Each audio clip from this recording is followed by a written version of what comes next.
guys, and welcome back to another video. And today we are going to be taking a look at the dino tracker sinotyrannus. And let's start the review. First, let's look at the packaging.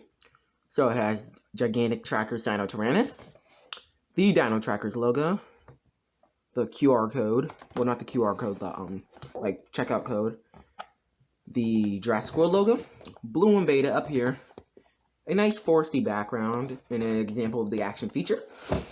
And then, the location is found in, the jungle. This side has the Jurassic World logo. This side, Dino Tracker's logo. Then on the back, it shows an example of the action feature, the Jurassic Facts app information, and then the Stegosaurus, which is also in this wave. And yeah, let's get this guy out of the box. Wait, before I do that, I do want to compare it to the other Dino Tracker boxes. Okay, so here is the Kronosaurus box and the Diabloceratops box. And if we show at the top corner, Diabloceratops is a desert, while Kronosaurus is shores. And then this guy's a forest, so you can kind of see about all the elements of the kind of locations the dinosaurs are found. And yeah, that's kind of cool. So kind of line that up like this. And yeah, there you go. There's all the locations they can be found: desert, forest, and shores. And let's now finally actually get the sinotyrannus out of the box. So first we just want to cut out these right here. See if I can get this other one. Okay, so there's the actual figure. Then there's also this little cap figure kind of thing right here, which I'm gonna have to try to get out of the box.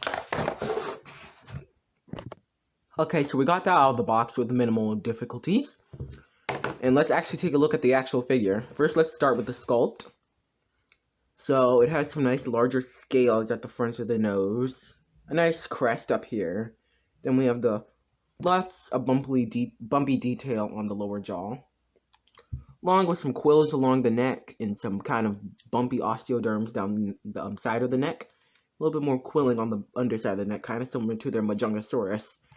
Then it also has these kind of smaller, kind of three-fingered arms. Looks really nice. Then as you go down a little bit further, it has more osteoderms, including on the legs. And then we got some scoots on the feet, no toe pain as usual. Then Jurassic World logo and some wrinkly feet texture. Then you go down, you got a little bit more wrinkly texturing along the side and the bottom. You can see the rib cage very good around here. You can also see a little bit more flappy skin texturing at the end of the tail, and much more quills, also all the way down the back, running all the way down to the end of the tail. And on the opposing side, it's about the same. Looks basically the same as the other side. And I forgot to mention, also has these kind of skin flaps on the behind the legs. And yeah, it looks basically about the same. Now let's move on to the paint job, which has a nice red streak going down the face. Has a different yellow colored jaw. A little bit more of a darker color green on its here, and a little bit lighter color here, and then a more darker green going all the way down the rest of the body, with a little flash of red at the end of the tail, which is nice. Mattel usually don't paint their tails, but the Dino Trackers, I've noticed they've been adding a little bit more paint on these figures. And then on the inside of the mouth, which we can just open up real fast, it's a nice fleshy pink color in there, and the teeth are painted individually. Real quick, let's look at the eye. The eye is painted very well, unlike Hasbro figures. Okay, now let's move on to articulation. The neck swivels just this way, does not go the other way, but that's tied to the action feature. And then the mouth opens like this, but it's also tied to the action feature. The arms move forwards, backwards, and then they move outwards a little bit. Yeah, outwards actually pretty far, and then inwards. Then the legs go backwards, forwards, and a little bit outwards, like most Mattel figures do. They go outwards. Then the tail has this articulation point right here, which is also tied to an action feature. And then this one, which is also kind of tied to an action feature that you can move side to side. Right here, the tail does not go up and down, but yeah. One more thing before we move on. Here is the scan code for the sinotyrannus, if you want to add this guy to your collection.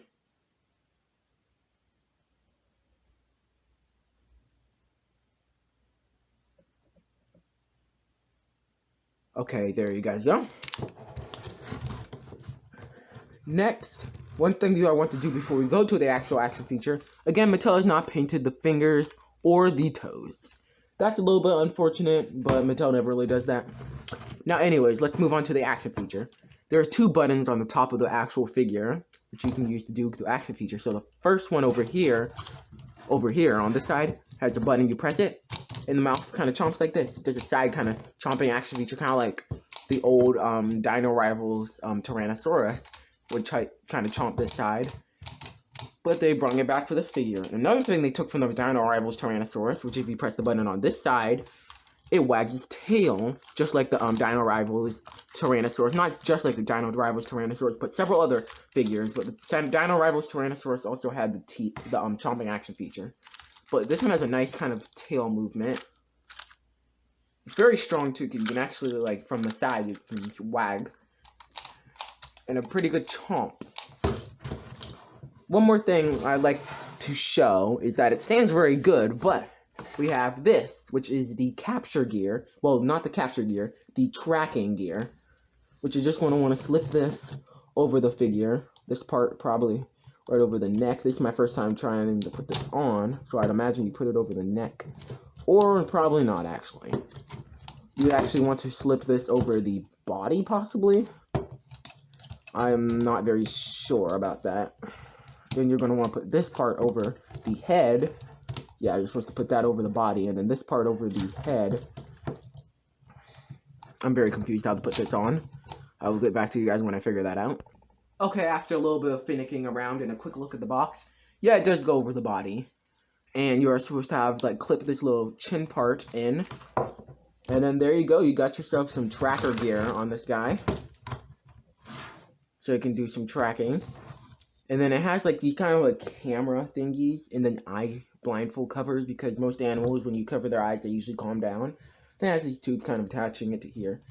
Kind of interesting. Pretty cool. I kind of like the capture gear a little bit better that they have on some of the Dino Escape figures, but this is still pretty cool. And let's see if it chomps still. Not very well. It does not chomp very well, but you can still do the tail shaking thing. So this figure cannot really chomp with the gear on, because you cannot do the turning of the neck.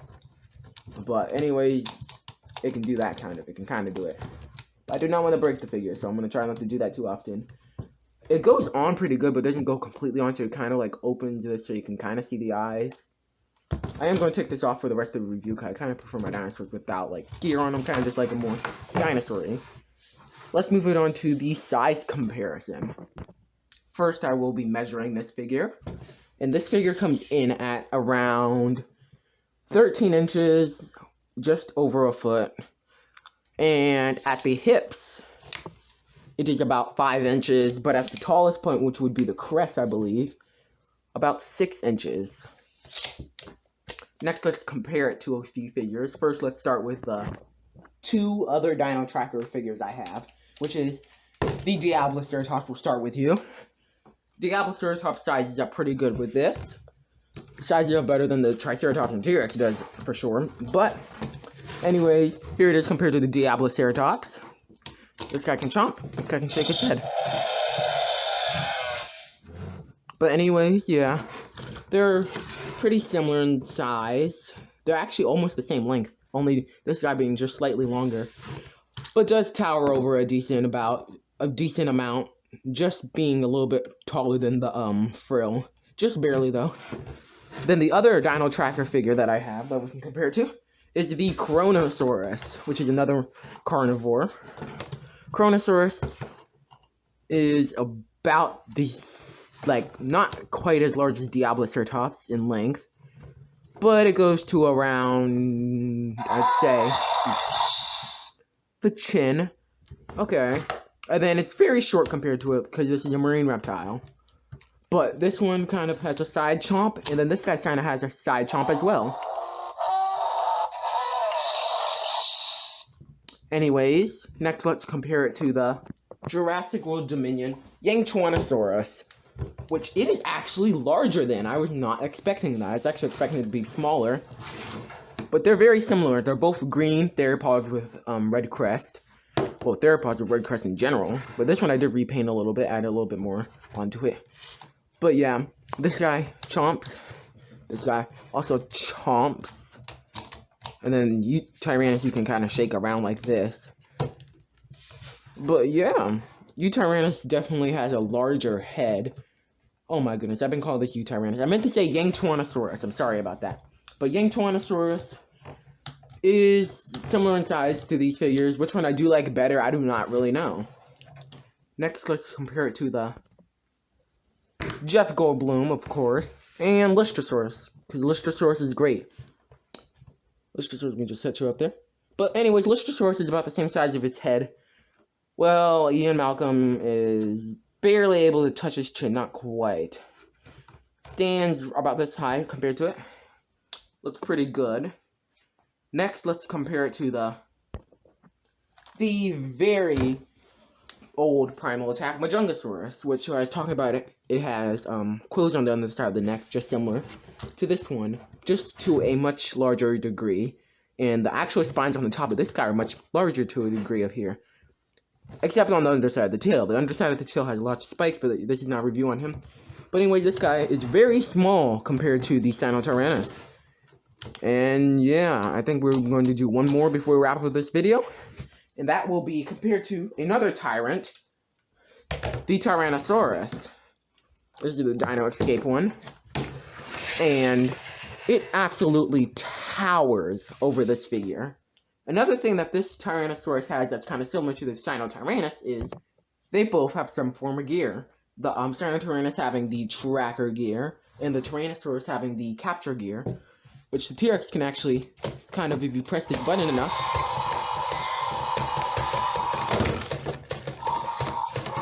well, it's not wanting to do it today, usually can typically break out of this. Unfortunately, I probably put it on too tight, but usually break out like that. But anyways, that's not a review on him. But here's the sinotyrannus again. And now for my final thoughts. Is this figure worth it? Actually, I think it's a good addition to your collection if you do not have it. Honestly, for wave 1, honestly, I prefer this over the Stegosaurus. I'm not a fan of the Stegosaurus. The Stegosaurus looks cow-colored. And this one looks very good. Honestly, if I had to put in, like order of my favorite Dino Tracker figures so far, this guy would probably be first or second. It would only be, like, kind of tied with Kronosaurus. Then it'd be Diabloceratops.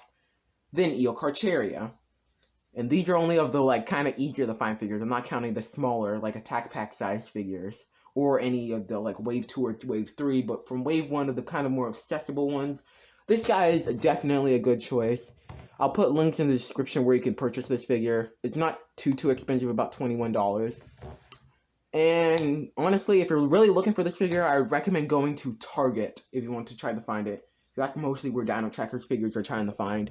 And I will try to put links in descriptions to reviews of the other 2 Dino Tracker figures. And yeah, I'll see you guys in the next video. Goodbye. Hello there. I'd like to let you guys know that, well, let me show you. We've got merch. So, please buy some merch.